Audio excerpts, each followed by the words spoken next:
Bangladesh team নাকি tiger বাহিনী।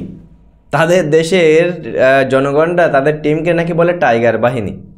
না মানে কোন লজ্জায় যে বাংলাদেশ টিম নিজেদেরকে বাক পরিচয় দেয় কে জানে বন্ধুরা। আজকে এশিয়া কাপের তৃতীয় ম্যাচে হংকংয়ের দেওয়া 143 রান তুলতে বাংলাদেশের লেগে গেল 17 ওভার 4 বল।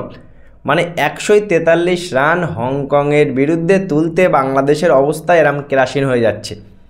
শুধু একবার ভাবো যে এই এশিয়া কাপে আসার আগে বাংলাদেশ যে বড় বড় বাতলা মেরেছিল যে আমরা ভারতকে হারিয়ে এশিয়া কাপ জিতবো, ভাই তোরা হংকংয়ের সাথে 143 রান ভালোভাবে তুলতে পারছিস না। লিটন যদি 59 রান না করতো এই ম্যাচটা তোরা জিততে পারতিস না।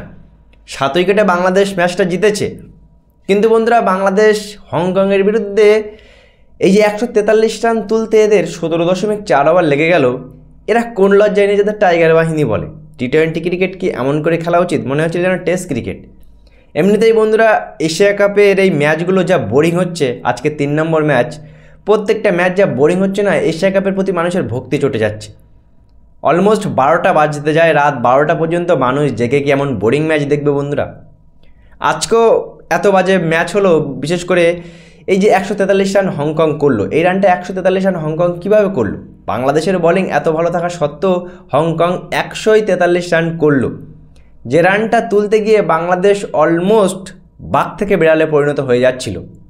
শুধুমাত্র ক্যাপ্টেন লিটনের 59 রানে বাংলাদেশ আজকে বেঁচে গেল, না হলে ভাই মান সম্মান সব ডুবে যেত।